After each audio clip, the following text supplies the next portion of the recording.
É, a validade da esterilização, né? Essa é uma pergunta complexa.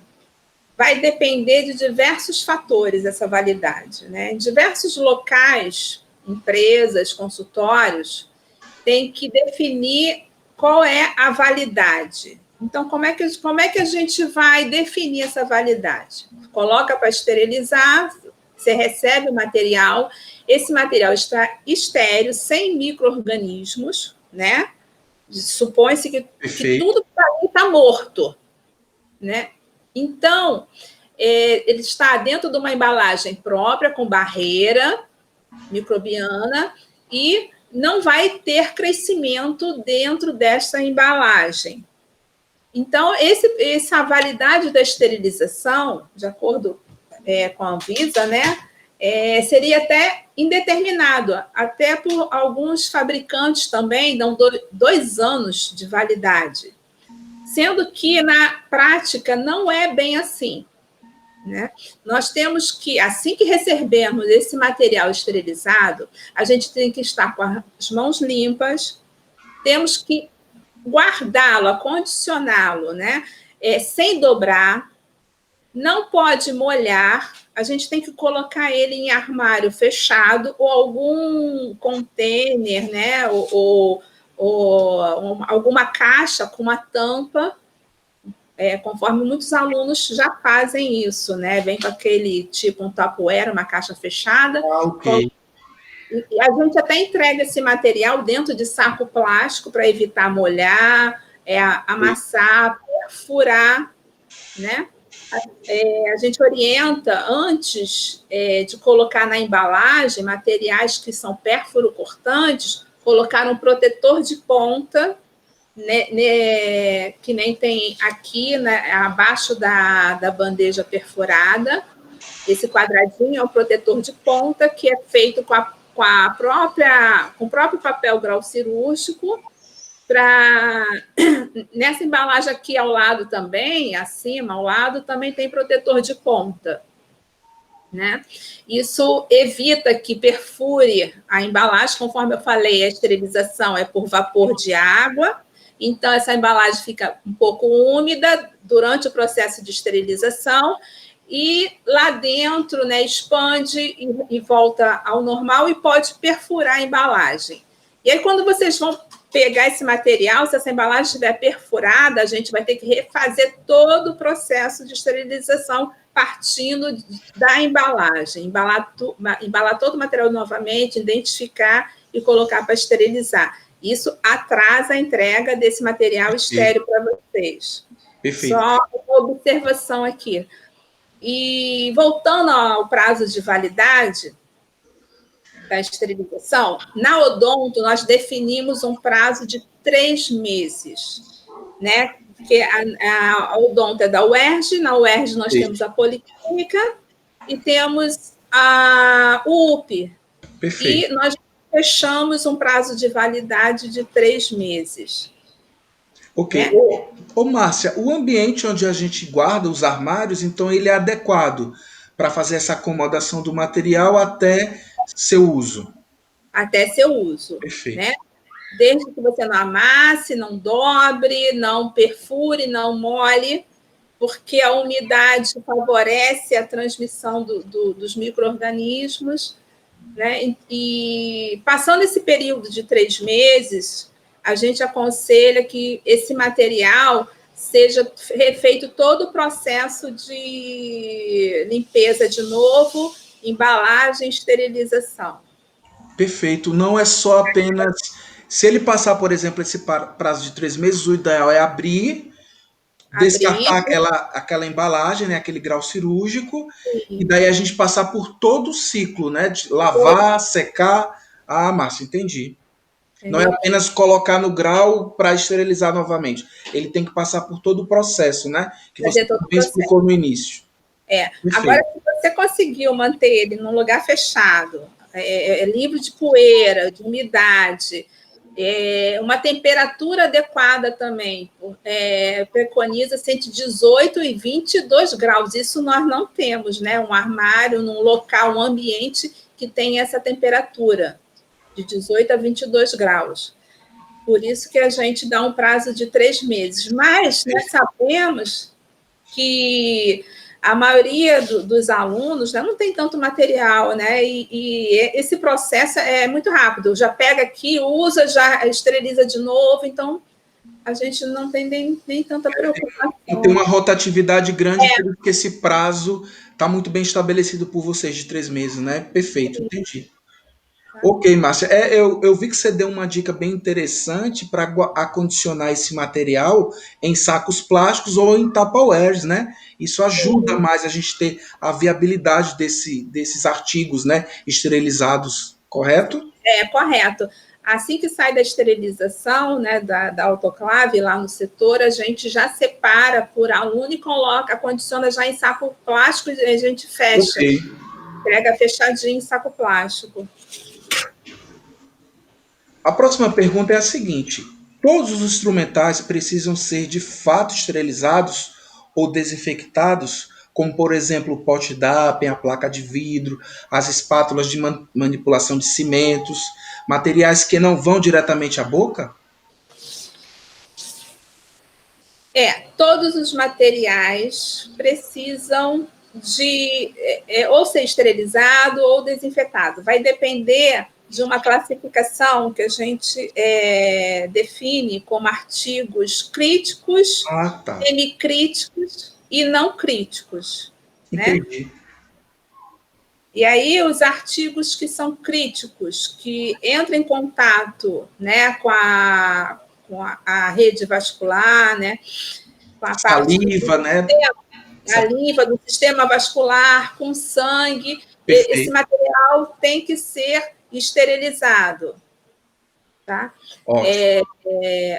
Os artigos semicríticos, que vai nessa parte de pele íntegra, eles são desinfetados. Entendi. E os não críticos, eles vão ser desinfetados também.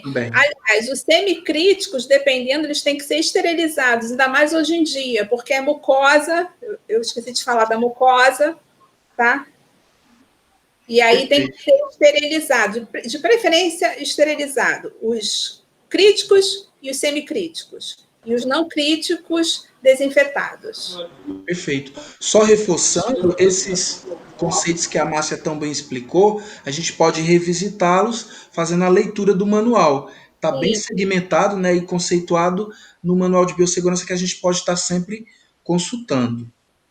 A próxima pergunta é como podemos comprovar a eficácia da esterilização?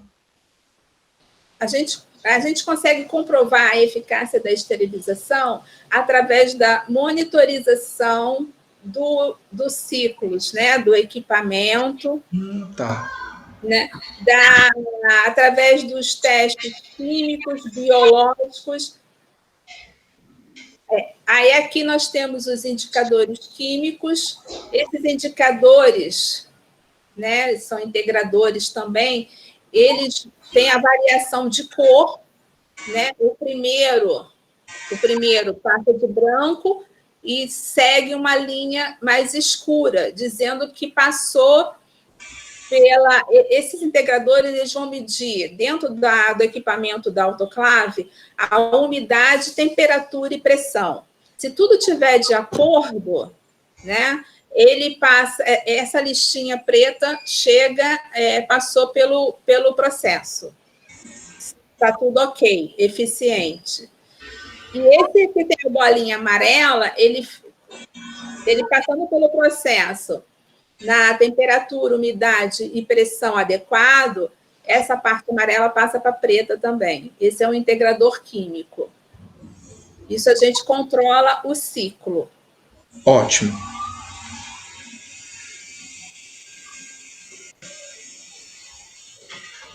Essa fita aqui que você também explicou, Márcia, tem como você voltar para a gente? Ela é colocada nas mantas?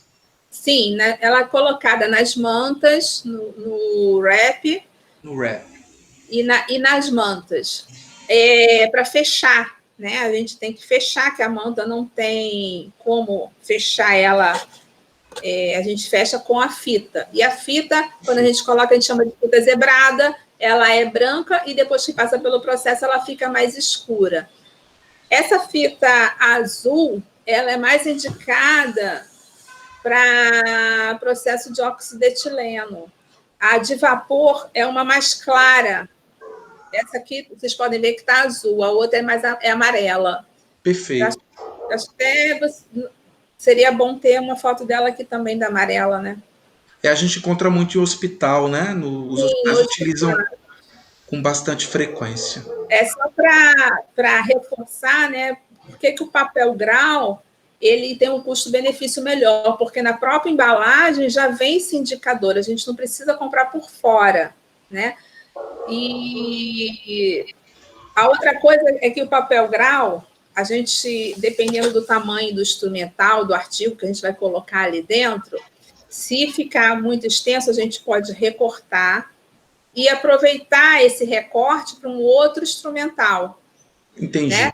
Utiliza bem mesmo. Isso. E a selagem, que a gente, na hora de fechar,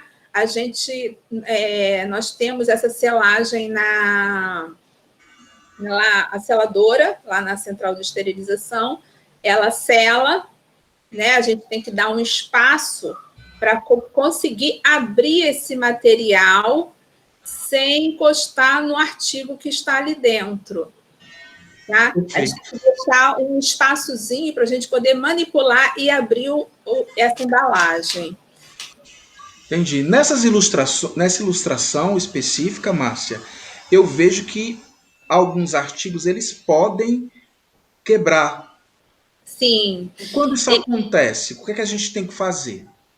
Esses artigos, principalmente os artigos de vidro, né? Pote DAP em placa de vidro, o que eles expandem na hora do calor e ele pode rachar, né? E às vezes você esteriliza 1, 2, 3, 4 vezes, a gente não tem como perceber isso.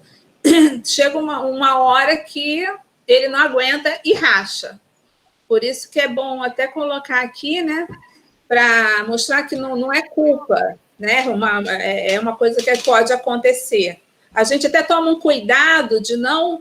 Isso é até bom, essa observação, de quando vocês forem colocar qualquer coisa de vidro dentro da câmara interna da autoclave, colocar da metade da câmara para trás, nunca perto da porta.